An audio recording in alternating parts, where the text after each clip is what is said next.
چلو سیکھیں قرآن، کیسا ہے اجر سنا، ایک نیکی ایسی ملے اس کے جو برابر ہے۔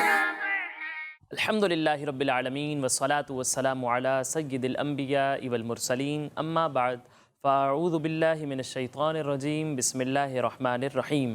پڑھیے الصلاة والسلام علیکہ یا رسول اللہ، الصلاة والسلام علیکہ یا رسول اللہ، وعلی آلک واصحابک یا حبیب اللہ، وعلی آلک واصحابک یا حبیب اللہ، الصلاة والسلام علیکہ یا نبی اللہ، الصلاة والسلام علیکہ یا نبی اللہ، وعلی آلک واصحابک یا نور اللہ۔ وعلی آلک واصحابک یا نور اللہ۔ پیارے بچوں اور کڈز مدنی چینل کے ناظرین، ایک بار پھر آپ کو ویلکم کہتے ہیں، خوش آمدید کہتے ہیں، مرحبا کہتے ہیں ہمارے اس پیارے، انٹرسٹنگ اور خوبصورت سے پروگرام میں جس کا نام ہے آئیں قرآن سیکھیں۔ آئیں قرآن سیکھیں۔ ہمارے اس پروگرام کا نام ہے اور اس نام سے ہی واضح ہے کہ ہم اپنے اس پروگرام میں قرآن پاک سیکھتے ہیں، قرآن پاک سے ریلیٹڈ بہت ساری انٹرسٹنگ انفارمیشن حاصل کرتے ہیں اور بچوں کے درمیان کمپٹیشن ہوتا ہے، مقابلہ ہوتا ہے۔ آج بھی یہ سارے پیارے پیارے سیگمنٹس ہوں گے، لیکن اس سے پہلے ہمارے پیارے آقا صلی اللہ علیہ وسلم پر درود پاک پڑھنے کی فضیلت سنتے ہیں۔ پیارے بچوں اور کڈز مدنی چینل کے ناظرین، اللہ پاک کے پیارے اور آخری نبی محمد عربی صلی اللہ علیہ وسلم نے ارشاد فرمایا، جو شخص مجھ پر ایک بار درود پاک پڑھتا ہے اللہ پاک اس پر 10 رحمتیں نازل فرماتا ہے، اور جو شخص مجھ پر 10 بار درود پاک پڑھتا ہے اللہ پاک اس پر 100 رحمتیں نازل فرماتا ہے، اور جو شخص مجھ پر 100 بار درود پاک پڑھتا ہے اللہ پاک اس کی دونوں آنکھوں کے درمیان لکھ دیتا ہے کہ یہ نفاق اور جہنم کی آگ سے آزاد ہے، اور بروز قیامت یعنی قیامت والے دن اسے شہداء یعنی شہیدوں کے ساتھ رکھے گا۔ سبحان اللہ، صلو علی الحبیب صلی اللہ علی محمد۔ پیارے بچوں اور کڈز مدنی چینل کے ناظرین، آئیے بڑھتے ہیں اپنے پہلے سیگمنٹ کی جانب جس کا نام ہے آئیں پڑھیں قرآن۔ چلو سیکھیں قرآن، چلو سیکھیں قرآن۔ پیارے بچوں اور کڈز مدنی چینل کے ناظرین، جیسا کہ آپ جانتے ہیں کہ ہم اپنے اس سیگمنٹ میں سورہ قلم سیکھ رہے تھے اور سورہ قلم کی 46 آیات ہم سیکھ چکے ہیں۔ آج انشاءاللہ ہم مزید ایک آیت کی تلاوت کریں گے۔ تو پیارے بچوں، آپ سب تیار ہیں؟ جی۔ تو پہلے میں آپ کو یہ آیت پڑھ کر سناتا ہوں، اس کے بعد مل کر اس آیت کی تلاوت کریں گے، اور جو غلطیاں لوگوں سے عموماً اس آیت کو پڑھنے میں ہوتی رہتی ہیں انہیں درست کرنے کی بھی کوشش کریں گے، ٹھیک ہے؟ بسم اللہ الرحمن الرحیم۔ ام عندہم الغیب فہم یکتبون۔ پیارے بچوں، سب سے پہلے آپ دیکھیں یہاں کیا لکھا ہوا ہے؟ میم، میم، اور میم پر کیا ہے؟ ساکن، میم پر ساکن ہے۔ جزم، میم پر کیا ہے؟ جزم، پیارے بچوں، یہ میم ہے اور اس پر یہ چھوٹی سی دال جو آپ دیکھ رہے ہیں اسے کیا کہتے ہیں؟ جزم، جزم کہتے ہیں، اسے ساکن نہیں کہتے، ٹھیک ہے؟ جس حرف پر یہ علامت ہو، جس حرف پر یہ چھوٹی سی دال جسے جزم کہتے ہیں، جس حرف پر یہ ہو اس حرف کو ساکن کہتے ہیں۔ کیا کہتے ہیں؟ ساکن، کیا کہتے ہیں؟ ساکن، کیا کہتے ہیں؟ ساکن۔ ساکن کہتے ہیں۔ تو یہاں میم جو ہے وہ ساکن ہے۔ کڈز مدنی چینل کے ناظرین، اگر آپ کو یاد ہو تو پچھلے ایپیسوڈز میں ہم میم ساکن کے کچھ قواعد سیکھ چکے ہیں۔ آج انشاءاللہ ہم میم ساکن کے قواعد کا ریویژن کریں گے، ٹھیک ہے؟ پیارے بچوں، سب سے پہلے تو آپ مجھے بتائیں کہ میم ساکن کے قاعدے کتنے ہیں؟ 3، کتنے قاعدے ہیں؟ 3 قاعدے ہیں۔ پہلا قاعدہ بتائیں۔ ادغام شفوی، ادغام شفوی۔ دوسرا؟ اخفاء شفوی، اخفاء شفوی، ٹھیک ہے۔ اور تیسرا؟ اظہار شفوی، اخفاء شفوی اور اظہار شفوی، ٹھیک ہے۔ تو یہ 3 قاعدے ہو گئے، ادغام شفوی، اخفاء شفوی اور اظہار شفوی۔ کوئی بتائے گا ادغام شفوی کب ہوتا ہے؟ میم ساکن کے بعد دوسری میم آ جائے تو ادغام شفوی ہوگا۔ میم ساکن کے بعد دوسری میم آ جائے تو ادغام شفوی ہوگا۔ ٹھیک ہے۔ میم ساکن کے بعد اگر دوسری میم آ جائے تو وہاں ادغام شفوی ہوگا، اور اخفاء شفوی کب ہوگا؟ میم ساکن کے بعد اگر با آ جائے تو اخفاء شفوی ہوگا۔ ٹھیک ہے۔ ادغام شفوی تب ہوگا جب میم ساکن کے بعد میم آ جائے، ٹھیک ہے؟ اور اخفاء شفوی کب ہوگا؟ جب میم ساکن کے بعد با آ جائے۔ با آ جائے۔ اب میم اور با کے علاوہ کوئی بھی حرف آ جائے میم ساکن کے بعد تو کون سا قاعدہ ہوگا؟ اظہار شفوی، کون سا قاعدہ ہوگا؟ اظہار شفوی۔ ٹھیک ہے۔ اب دوسری یہ بات آپ نے یاد رکھنی ہے کہ ادغام شفوی اور اخفاء شفوی میں ہم گننا کریں گے اور اظہار شفوی میں گننا نہیں کریں گے، ٹھیک ہے؟ اب یہاں دیکھیں، یہاں میم ساکن ہے، اس کے بعد کون سا حرف آ رہا ہے؟ عین آ رہا ہے۔ یہاں کون سا قاعدہ ہوگا؟ اظہار شفوی، اظہار شفوی۔ پھر یہاں دیکھیں، یہاں بھی میم ساکن ہے اور اس کے بعد کیا آ رہا ہے؟ یا آ رہا ہے۔ یہاں کون سا قاعدہ ہوگا؟ اظہار شفوی۔ تو ان دونوں جگہوں پر ہم گننا کریں گے یا نہیں کریں گے؟ نہیں کریں گے، ٹھیک ہے۔ پھر اس کے بعد پیارے بچوں یہاں دیکھیں ایک حرف حمزہ اور ایک حرف عین، ان دونوں میں ایک فرق ہے، وہ فرق کوئی بتا سکتا ہے؟ حمزہ اور عین میں کیا فرق ہے؟ حمزہ ساکنہ کو ہمیشہ جد کرے کہ نہیں، حمزہ اور عین میں فرق کیا ہے یہ بتانا ہے۔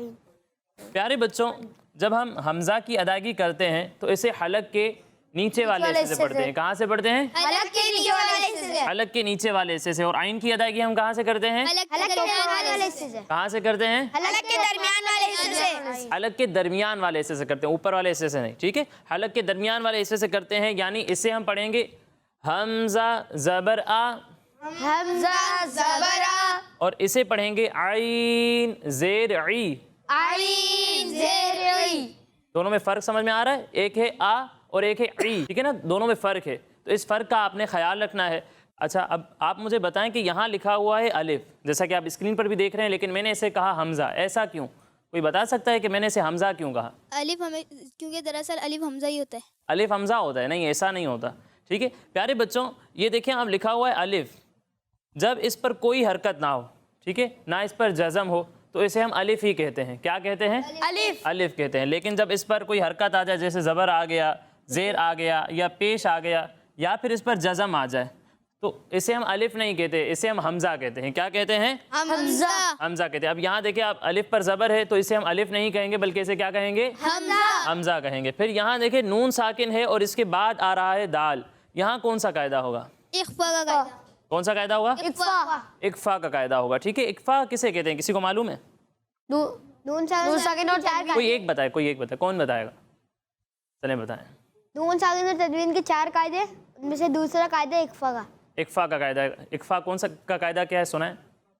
نون ساکن اور تنوین کے بعد حرف اکفا میں سے کوئی حرف آ جائے تو اکفا ہوگا، یعنی نون ساکن اور تنوین میں گنا کر کے پڑھیں گے۔ ٹھیک بتایا انہوں نے کہ نون ساکن اور تنوین کے 4 قاعدے ہیں۔ کتنے قاعدے ہیں؟ 4 قاعدے ہیں، اور ان میں سے ایک قاعدہ اکفا کا بھی ہے۔ اکفا کا قاعدہ کیا ہے؟ نون ساکن یا تنوین کے بعد حروف اکفا میں سے کوئی بھی حرف آ جائے، حروف اکفا معلوم ہے کتنے؟ 15 ہیں، تو ان 15 حروف میں سے کوئی بھی حرف آ جائے تو وہاں پر اکفا ہوگا۔ کیا ہوگا؟ اکفا، اور دال بھی حروف اکفا میں سے ہے۔ اب یہاں دیکھیں نون ساکن کے بعد دال آ رہا ہے تو یہاں اکفا کا قاعدہ ہوگا اور یہاں ہم گننا کریں گے۔ پھر اس کے بعد پیارے بچوں یہاں دیکھ لیں اب لکھا ہوا ہے غین۔ کیا لکھا ہوا ہے؟ غین، غین جو ہے یہ حروف مستعلیہ میں سے، اور حروف مستعلیہ کو ہم کس طرح پڑھتے ہیں؟ یعنی موٹا، پر، یعنی موٹا کر کے پڑھتے ہیں، یعنی جہاں بھی یہ آئیں گے انہیں ہم پر پڑھیں گے، موٹا کر کے پڑھیں گے، انہیں ہم باریک نہیں پڑھیں گے۔ پھر آخر میں یہ دیکھ لیں واو ساکن سے پہلے آ رہا ہے پیش، واو ساکن سے پہلے پیش ہو تو کیا ہوتا ہے؟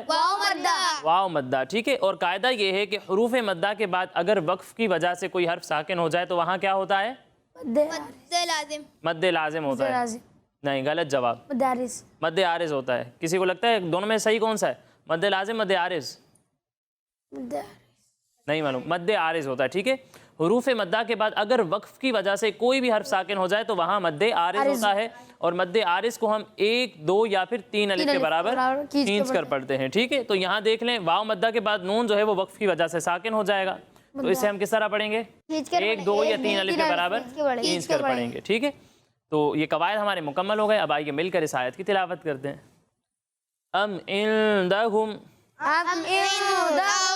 ام عندہم الغیب ام عندہم الغیب، ام عندہم الغیب ام عندہم الغیب، فہم یکتبون فہم یکتبون، فہم یکتبون فہم یکتبون، ام عندہم الغیب۔ ام عندہم الغیب۔ اچھا بعض بچے جو ہے وہ حمزہ اور عین میں فرق نہیں کر رہے ہیں، تو فرق کا خیال رکھنا ہے، ٹھیک ہے۔ ام عندہم الغیب، ام عندہم الغیب، ام عندہم الغیب ام عندہم الغیب، فہم یکتبون فہم یکتبون، ام عندہم الغیب فہم یکتبون ام عندہم الغیب، فہم یکتبون، ام عندہم الغیب فہم یکتبون ام عندہم الغیب، فہم یکتبون، ام عندہم الغیب فہم یکتبون۔ ام عندہم الغیب، فہم یکتبون۔ اب آپ میں سے کوئی سنائے گا مجھے یہ آیت؟ آپ پڑھیں۔ ام عندهم الغیب فهم یکتبون. انہوں نے کوئی غلطی کی؟ کوئی بتائے گا آپ سے؟ آئین کی غلطی کی اور گناہ نہیں کیا. نہیں کیا. اور اچھا دیکھیں یہاں دیکھیں میم ساکن ہے ٹھیک ہے نا, تو آپ اسے ام نہیں پڑھیں گے ٹھیک ہے, ام ٹھیک ہے, اس کے مخرج میں اس کی آواز ہلانی نہیں ہے, ام یہ غلط ہو جائے گا ٹھیک ہے, ام. اور یہاں غنہ ہو رہا ہے اور غنہ کی مقدار کتنی ہوتی ہے؟ ایک الف کے برابر. ایک الف کے برابر, تو یہ مقدار آپ نے پوری کرنی ہے. اور یہاں دیکھ لیں با پر پیش ہے, غیبو نہیں پڑھنا ٹھیک ہے, غیبو ٹھیک ہے, کھینچنا اسے نہیں ہے. اور کوئی سنائے گا یہی آیت؟ آپ پڑھیں. ام عندهم الغیب فهم یکتبون. ایک اور بار پڑھیں. ام عندهم الغیب فهم یکتبون.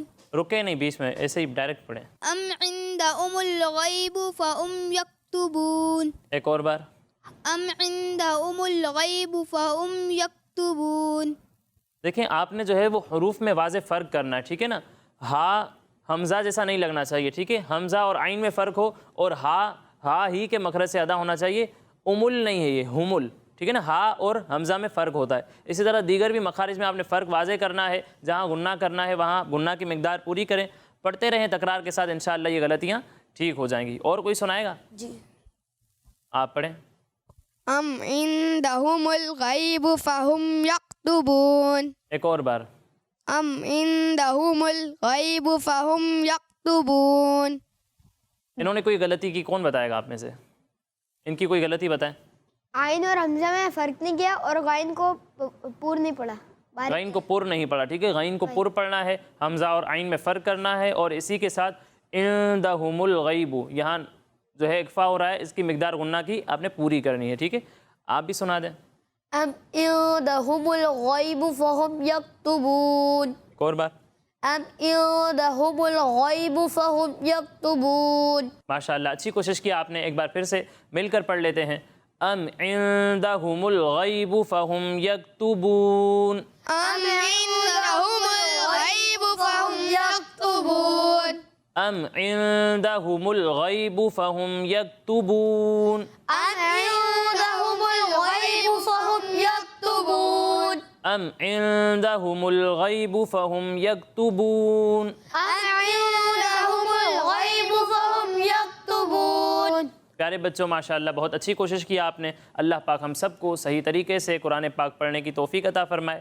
اسی کے ساتھ ہمارے اس سیگمنٹ کا وقت مکمل ہوا. اب اگلے سیگمنٹ کی جانب بڑھنے سے پہلے میں آپ کو بتاتا چلوں کہ ہمارے یہ تمام پروگرامز ہمارے اسکرین پر دیے ہوئے یوٹیوب کڈز مدنی چینل پر بھی اپلوڈ ہوتے ہیں. آپ وہاں جا کر ہمارے یہ تمام پروگرامز دیکھ سکتے ہیں. اب آئیے بڑھتے ہیں اپنے اگلے سیگمنٹ کی جانب, جس کا نام ہے قرآن میں ذکر ہے. چلو سیکھیں قرآن, چلو سیکھیں قرآن. پیارے بچوں آج ہم اپنے اس سیگمنٹ میں جلد بازی کے نقصانات کے بارے میں سنیں گے. کس بارے میں سنیں گے؟ جلد بازی کے نقصانات. بہت سارے لوگ ہوتے ہیں جو اپنے ہر کام میں جلدی کر رہے ہوتے ہیں. کوئی مصیبت یا کوئی پریشانی آ جاتی ہے تو اس میں بھی جلد بازی کا مظاہرہ کرتے ہیں, ناشکری کر دیتے ہیں اور کہتے ہیں کہ بھئی جلدی جلدی جو ہے یہ بیماری یا پریشانی مجھ سے دور ہو جائے. مطلب ہر کام میں جو ہے انہیں جلد بازی ہوتی ہے کہ جلدی جلدی یہ کام مکمل ہو جائے. تو کیا ہر کام میں ہمیں جلد بازی کرنی چاہیے یا نہیں کرنی چاہیے, اس حوالے سے آج ہم سننے والے ہیں ٹھیک ہے. پیارے بچوں اللہ پاک قرآن پاک میں ارشاد فرماتا ہے خلق الانسان من عجل, ترجمہ کنز العرفان, آدمی جلد باز بنایا گیا. پیارے بچوں اس آیت سے معلوم ہوتا ہے کہ انسان کو جو ہے وہ جلد باز بنایا گیا ہے, ہر کام میں جو ہے وہ جلدی کرنے والا بنایا گیا ہے. لیکن اس کا یہ مطلب نہیں ہے کہ انسان اپنے کام جلدی جلدی کرنے کے لیے مجبور ہے, ایسا نہیں ہے. کیونکہ ہمارے پیارے آقا صلی اللہ علیہ وسلم نے ہمیں جلد بازی کے نقصانات کے بارے میں بتایا ہے, اور ہمیں سکون کے ساتھ اطمینان کے ساتھ کام کرنے کی بھی تعلیم دی ہے کہ ہمیں اپنا ہر کام جو ہے وہ سکون اور اطمینان کے ساتھ تسلی کے ساتھ کرنا چاہیے, جلد بازی نہیں کرنی چاہیے. اللہ پاک کے آخری نبی صلی اللہ تعالیٰ علیہ وسلم نے فرمایا اطمینان اللہ پاک کی طرف سے ہے. کس کی طرف سے ہے؟ اللہ پاک. اللہ پاک کی طرف سے. اطمینان یعنی سکون تسلی سے کام کرنا, یہ اللہ پاک کی طرف سے ہے. اور جلد بازی شیطان کی طرف سے ہے. کس کی طرف سے ہے؟ شیطان کی طرف سے ہے. تو پیارے بچوں حدیث مبارکہ سے بھی معلوم ہوا کہ کاموں میں جلد بازی کرنا, جلدی کرنا, یہ کس کا طریقہ ہے؟ شیطان کی طرف سے ہوتا ہے یہ, یعنی جلد بازی کرنا شیطان کا کام ہے.